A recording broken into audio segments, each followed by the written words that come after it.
Hey everyone, welcome back to the Lake of Curiosities. It's been a while since we probably talked about this. Depending on when I actually get the videos uploaded, it might have just been yesterday that we talked about it, or 2 weeks. So, back on the 100. Now, last time we had an issue with my seals being too big, and I figured out the problem. I bought the seals for the swivel joint inside of the cab or under the cab, not the one for the arm.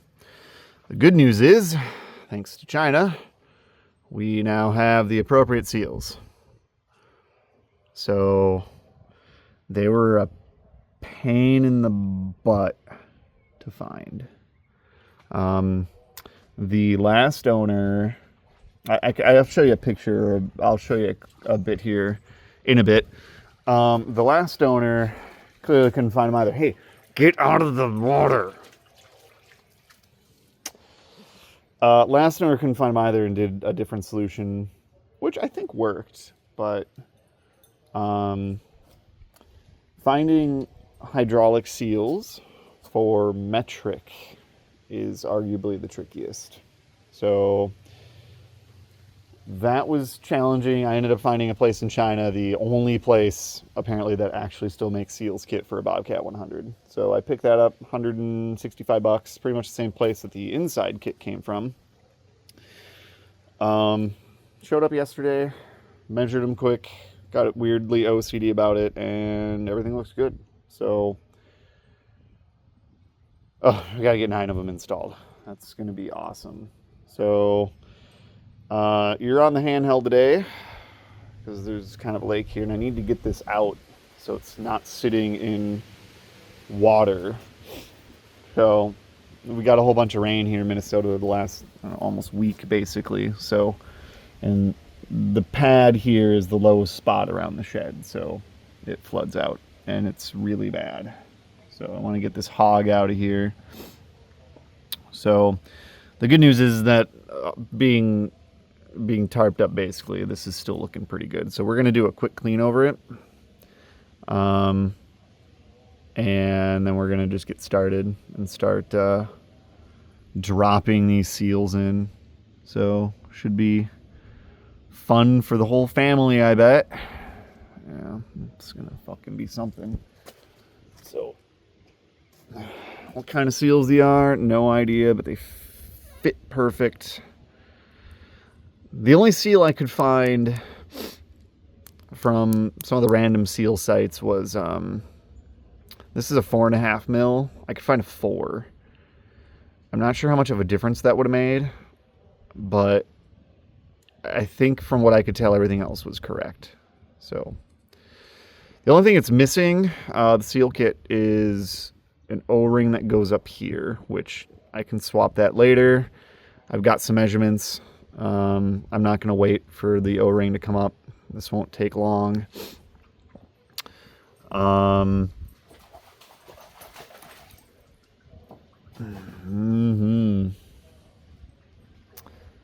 wet dog smell will be great later.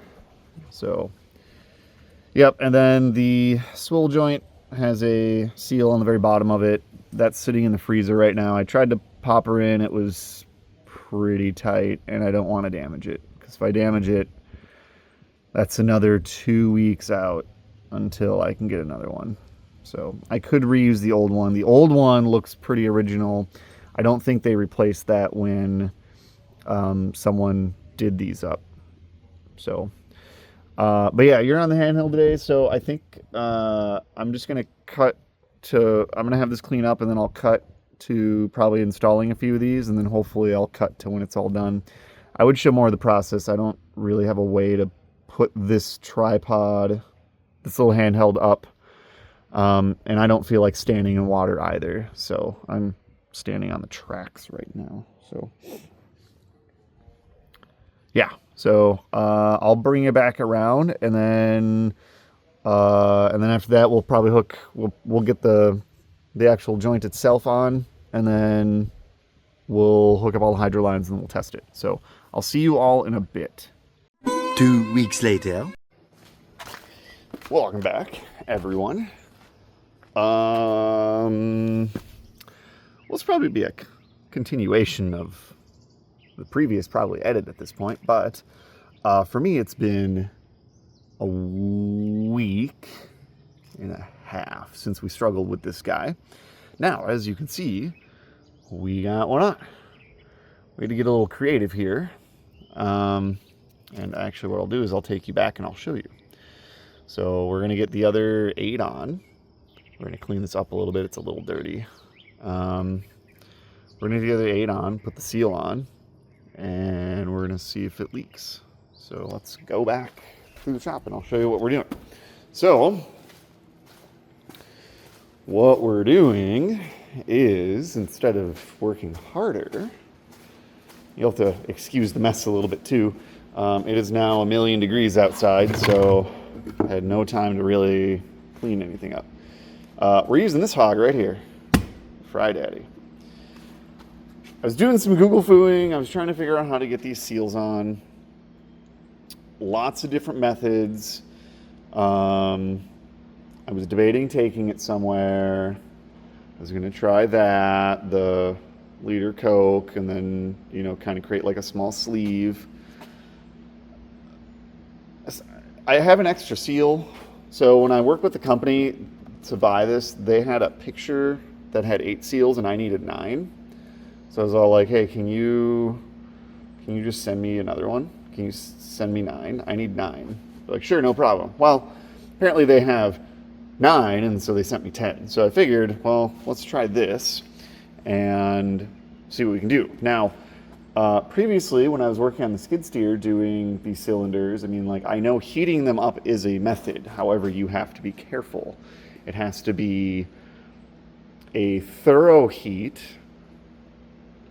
and it can't be too hot. So by that I mean you have to heat the whole thing. So like, people have done heat guns, people have done torches, and you kind of only heat one side. But I found a forum post in a machining or like a heavy equipment forum, and they were like, oh, I use boiling water.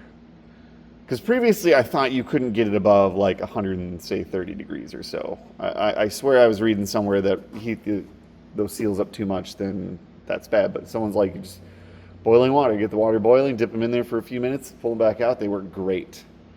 So I'm like, okay, well, boiling water is what, 210, 212, whatever. So my wife didn't like the Fry Daddy and was going to throw it, and I'm like, ooh, I have a use for it. So the forbidden French fries, right in there. So that's what I did. So I heated this up. I kept an eye on the temperature because the Fry Daddy does not have a temperature setting on it. So basically when it, like, I put it in there right away, you know, at 65, 70 degrees or whatever room temperature is. And then once it got to about 230, I unplugged it and let it soak for a bit more. And then, oh my gosh, that was the easiest seal to use ever. Oh, it was so simple. So that's what we're gonna do for the other 8. I got this thing rebuilt. I'm sorry I didn't show it. Again, kind of just lack of time. However, a couple of quirks here. I don't have the old one anymore. I save it because we might need it. But I don't know if this is out of round. You can't really see here. You know what? I got a cool little thing here. I don't know if this is out of round right here, because when I was trying to put the seal on, some of this rubber that laps around the side of the seal was starting to come up, and it was starting to like pop up. And I know the sealing surface for this is really the inside, you know, right here.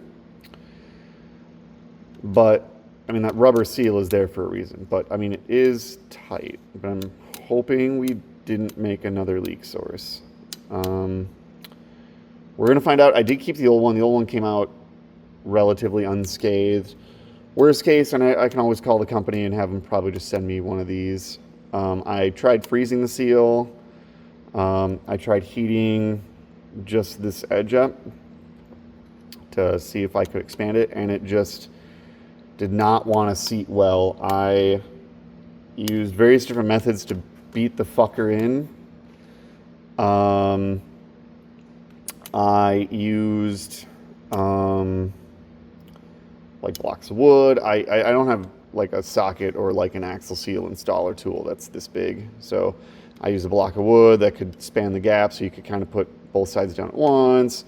I used sockets to kind of just tap it in gently. It kept pulling up a little bit and I don't like it, but I don't have another seal. I can't just go to the store and buy another seal. If I could, I would. So we're gonna have to full send it. Worst case, if it leaks a little bit, it's not the end of the world. If it leaks a lot, I'm at least gonna drag the excavator into the shed and then, so it's not sitting outside constantly, and then I can swap it again, I guess. So let me get this thing set up and probably pick up my workbench real quick. It's a little bit of a mess. There's really nowhere to put the camera. Let me get this set up and then we will get started.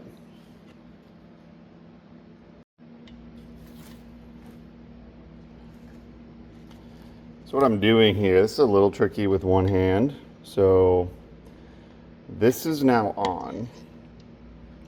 And so what I do is I just use this. I want to get an actual probe because I know like these ones aren't the greatest. But you know, we're already at 125. This thing's been on for like 30 seconds. I turned it on right before I turned the camera on again. So all I do, I'm using this because I'm assuming the bottom is the hot plate. So I don't want the seal to rest right on the bottom. So you know, I got the clock right there. So you know, like I said, I think about just a few minutes in here, and I'm gonna have to set you down because I do want to keep checking the temperature. The oil will start bubbling at I think like 230, so I'll probably unplug it, but you know, I'm not trying to damage the seal. I've just got a small grip on it, and we just kind of sit here, you know, and then normally I would alternate between that. So I will set you down here. Let's see what the temp's at now. So we are at 160 degrees. So, you know, this is good.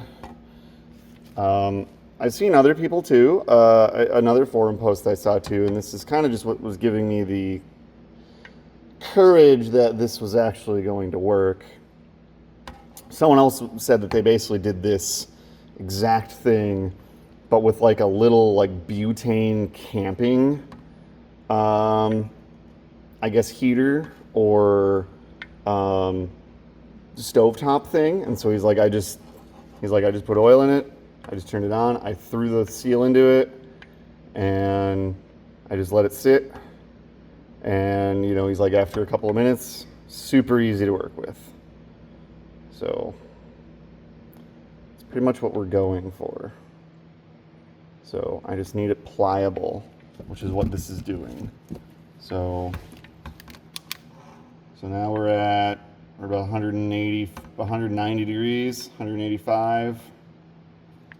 So it's been a couple of minutes. So this will be a slow process. I'm going to show you this one right here on how I'm doing it. And then, see, now we dropped it. Whoops, there it is. And then I'm going to do the rest of them because this is kind of a one at a time. I don't want these to, you know, sit and bake in this. Hold on. So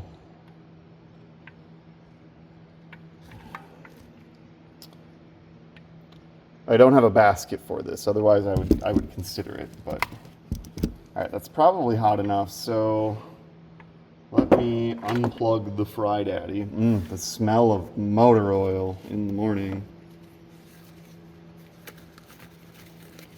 Throw my other glove on. Let's take this seal. Now it's already oiled up, so I'm not, you know, worried about that aspect, but if you're doing water or something, you would probably want to, actually, hold on, I'm gonna grab something. If you're doing water, you know, you'd probably want to oil it up a bit.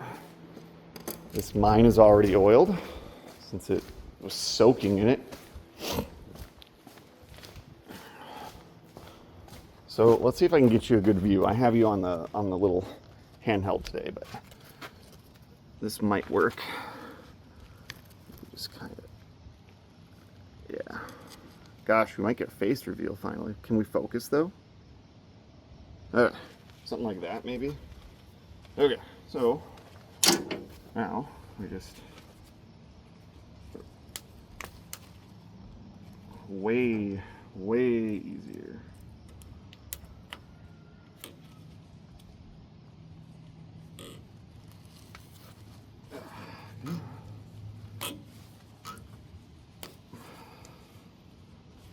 Actually, I wanted to try this time is taking a couple of these and seeing if this will just help kind of slide them down.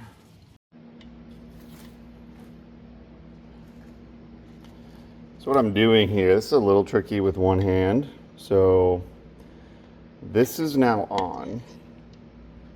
And so what I do is I just use this.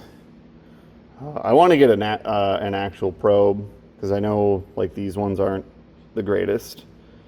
But, you know, we're already at 125. This thing's been on for like 30 seconds. I turned it on right before I turned the camera on again. So all I do, I'm using this because I'm assuming the bottom is the hot plate. So I don't want the seal to rest right on the bottom. So, you know, I got the clock right there. So, you know, like I said, I think about just a few minutes in here. And I'm gonna have to set you down because I do want to keep checking the temperature. The oil will start bubbling at I think like 230, so I'll probably unplug it. But you know, I'm not trying to damage the seal. I've just got a small grip on it, and we just kind of sit here. You know, and then normally I would alternate between that. So I will set you down here. Let's see what the temp's at now. So we are at 160 degrees, so you know this is good. I've seen other people too, another forum post I saw too, and this is kind of just what was giving me the courage that this was actually going to work. Someone else said that they basically did this exact thing, but with like a little like butane camping, I guess heater or stovetop thing. And so he's like, I just put oil in it. I just turned it on. I threw the seal into it and I just let it sit. And, you know, he's like, after a couple of minutes, super easy to work with. So it's pretty much what we're going for. So I just need it pliable, which is what this is doing. So now we're about 180, 190 degrees, 185. So it's been a couple of minutes. So this will be a slow process. I'm going to show you this one right here on how I'm doing it. And then, see, now we dropped it. Whoops, there it is. And then I am going to do the rest of them because this is kind of a one at a time. I don't want these to, you know, sit and bake in this. Hold on. So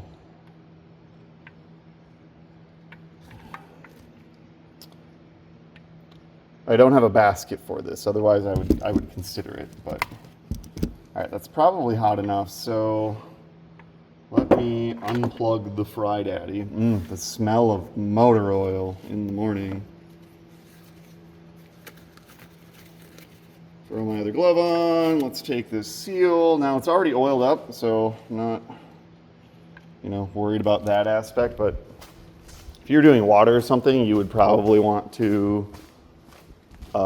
Actually, hold on. I'm gonna grab something. If you're doing water, you know, you'd probably want to oil it up a bit. This mine is already oiled since it was soaking in it. So let's see if I can get you a good view. I have you on the little handheld today, but this might work. Just kind of, yeah.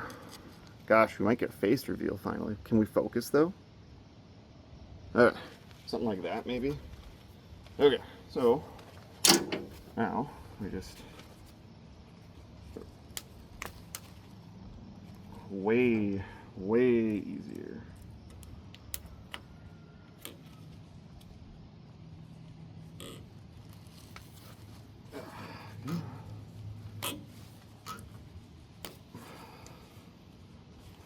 Actually, I wanted to try this time is taking a couple of these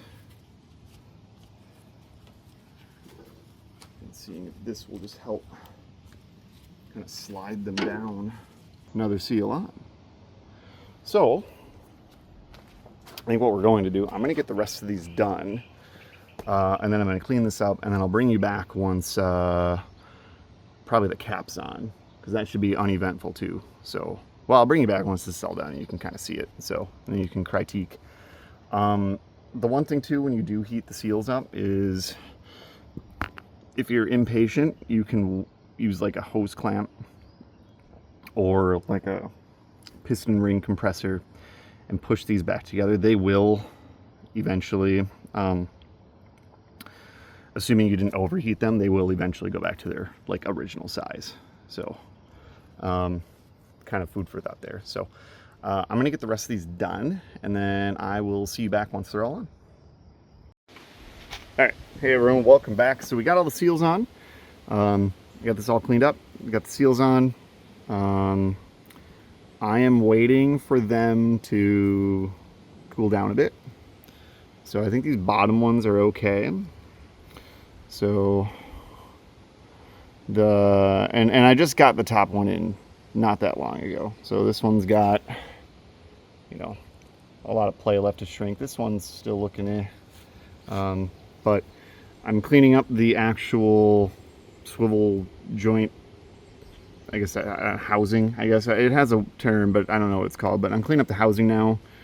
I tossed in the parts washer before, but it's now sat around for, you know, weeks at this point. So I'm gonna get that thing cleaned up. The next time I see you, we'll have the swivel joint casing on, and I'll probably have the lines hooked up, and we'll probably be ready to test it. So it's heat advisory today, so it's actually incredibly warm out. So that's why I started a little earlier today than I usually do, but I'm trying to get this done before the sun gets to this part of the shed. So I'm behind the shed right now facing west, so the more I dilly-dally around, the higher chance I'm going to be roasting in the sun here. So I want to try and get this thing moving, and then I'll probably bring it into the wash bay and maybe clean it off, or just pull it along the side of the shed and hose it off there. But that'll be a later day issue. I just want to make sure this thing runs and doesn't leak anymore. So catch you in a flash. God, hey, look, we're back. Yeah, we're gonna see if our thing is all ready to work. Let's put back together. Interesting to see if we piss fluid out everywhere. Please don't. Let's go take a look.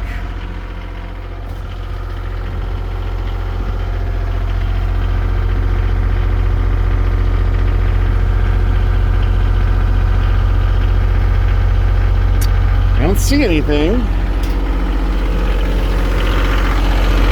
Probably disconnect this while we're here.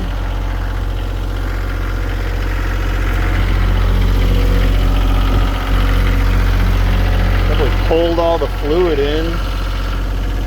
Good. 1 second. Hold on here. Oh yeah, there we go. Sorry, I had to pull that out too, because that's essentially tangled up in the engine.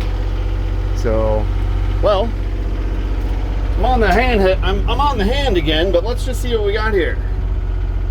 And that obviously works. How about you? Woo, baby! How about...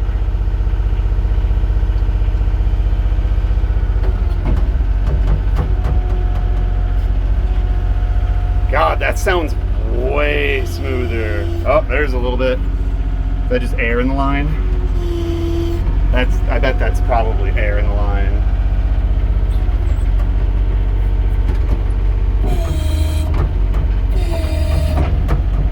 Let's maybe not hit my buddy's trailer.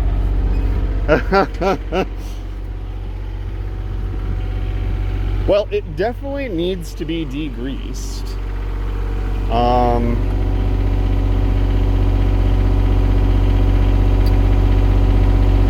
I am not seeing any leaks though. Hold on a second. Let's talk.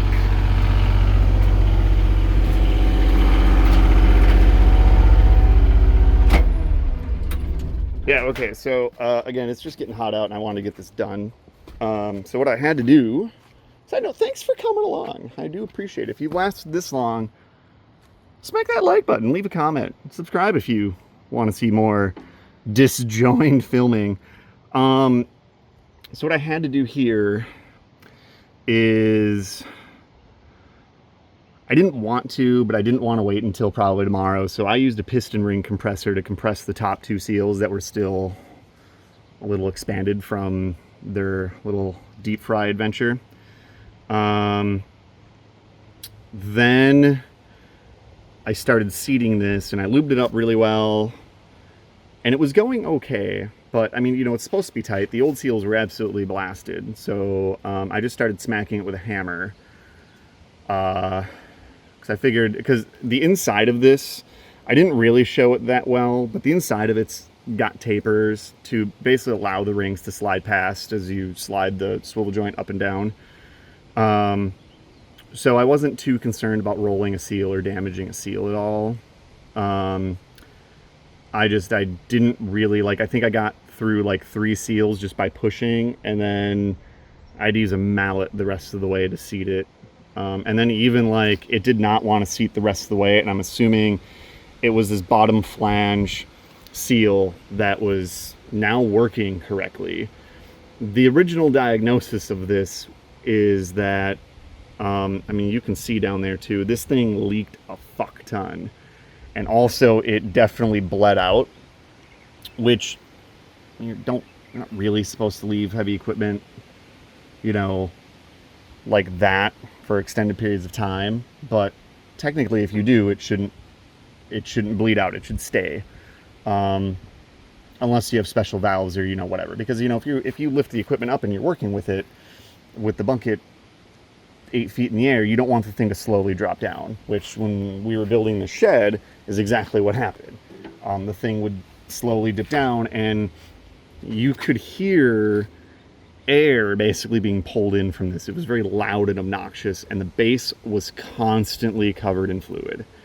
So without doing too much additional diagnosis, decided to start with this before we look at anything down here, because there is